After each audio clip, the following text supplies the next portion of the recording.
Mm. Oh, hello. I'm sign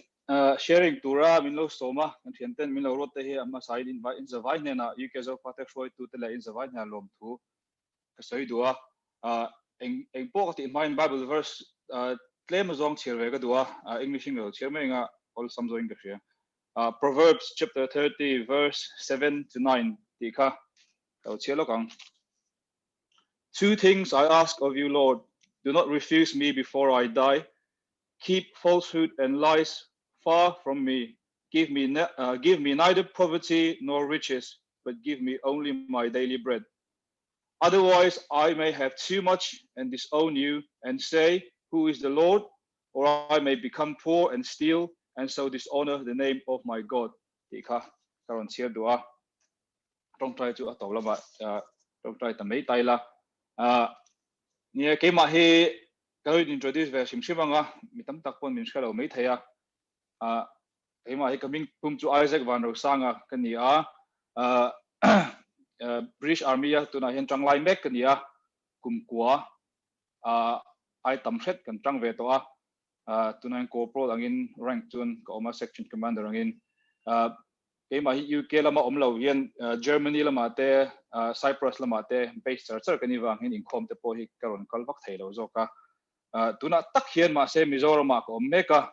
achan chu March nikhat zanlai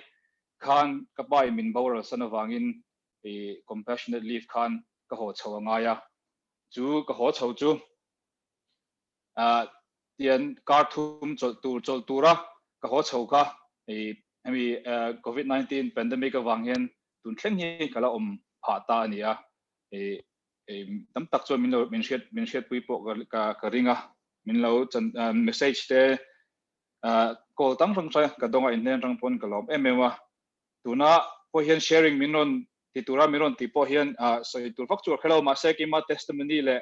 ami kapa thi chungchanga ka journey ka kaldan jong te haron soi ve ka du ani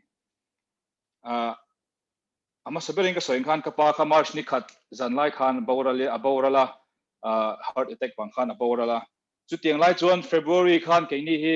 Kuwait ta kan kalai ani a chuan February ni som ni pareta Kuwait a trying karon let chawa kem ka thlenga ni som ni pakua vel khan ke inti fela admin vel chuan e khami a week kha khami 1 week kha chol kan nei lai khan nia tinge ko mang o kazin kwal don mi chu o ka ti vel lai te nia Italy te kha ke ena chuan Norway mi zo kan mi zo thian te kha han to don mi chu ti vel te ka in ngai to lai khan ka thian pan nen restaurant thil kan zu a line kan nun phone in miron call a phone call ga donga ka ti kha ni pa hi a thalawa aron ti kha ani chunjom ta mei a chanchin ka ron soi ve na ta khan kha ta thil thlan dan te po ne pathian in sa takin min tran puya kan chung ko pon ke ma po ami mal bik takin pathian kai soina wang chawin tun hun thleng thei ga ni ti hi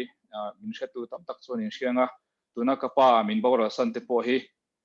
pathian rem ron na engkim pathian rem ron na ani ti hi ka pom thlapa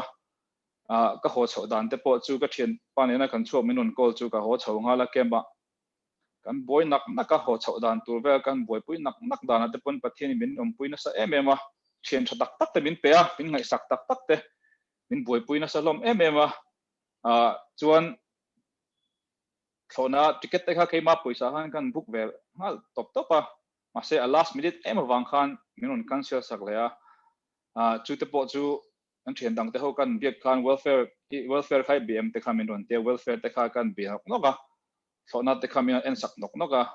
kita te khan anin contact ka doctor te nen khan chuan chumi live chuan ke ma po kha kap ati kha chuan ka buaya eng ma kha ngai to pan lo kha ania lema unsettled down do khan om ka ti tran ta em ma ke ma kha hatiang le experience ngai lo ti ta kha chuan ma ni experience ve che lawai chuan thil lo hriat thimi lo hara om ka ti khop meya ka tra te kha ron choka ka thian te kha ron rimwa ma se chu ta ka ro lo om ma sak ber chu pathian ne na lom thu soya ngai ni ti ka ka ro om ma sa pera ka ruma thing thin ka tong ta ya pathian ne na lom thu ka soi ngala chu chuan na sa takin chakna min pe in ka hria nuwa ka ho chho dan zong ate po khan pathian in chakna min pe na sa em ema welfare lam ten thona te miron book saka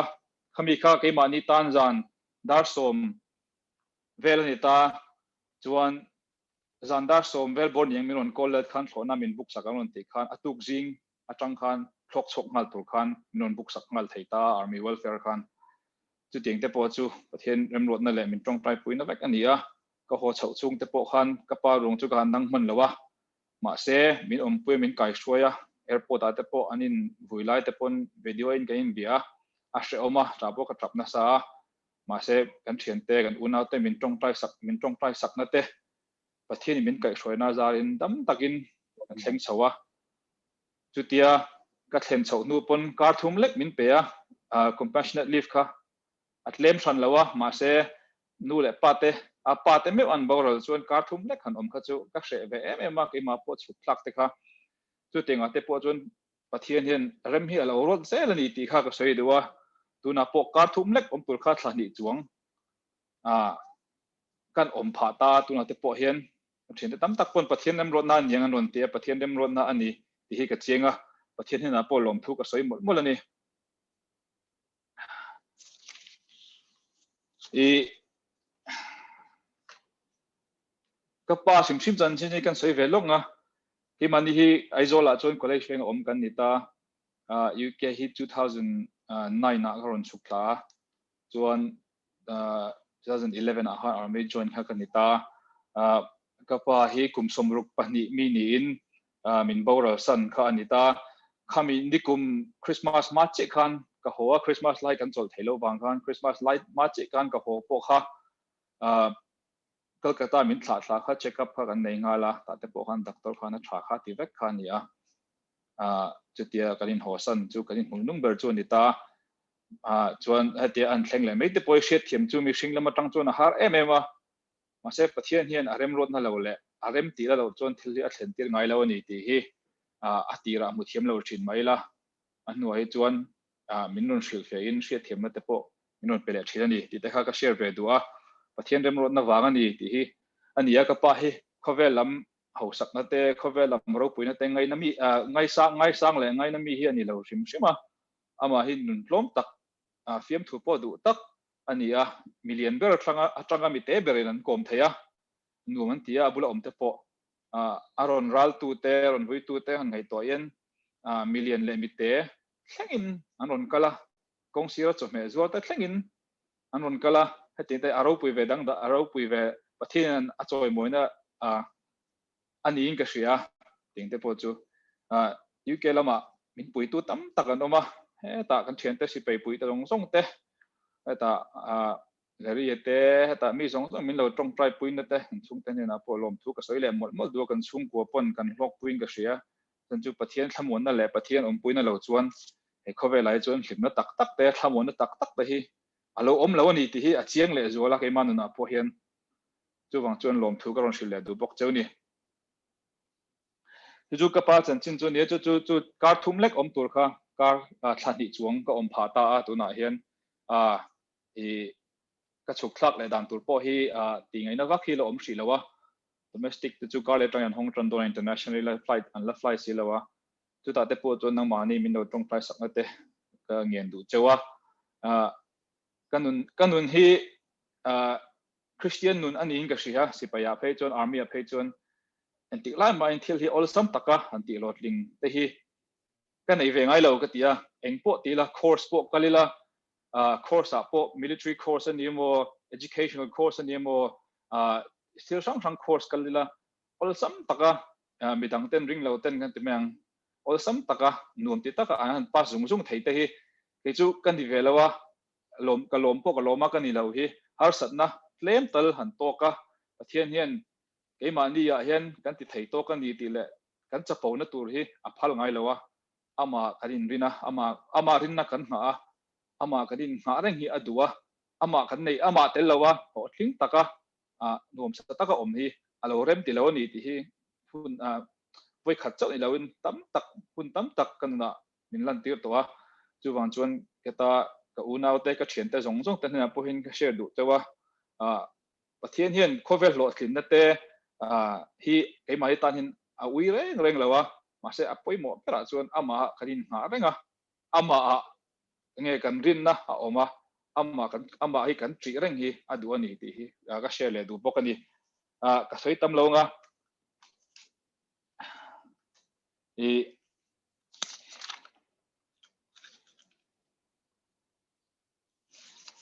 tuna hetia khovel an boy nak te po hi mi sang chu dan chuan hars te shamate ani nge mayang ma se a bright side zo kan thlir chuan mani in en fi na te in en chin te chung kwa om khom tam na te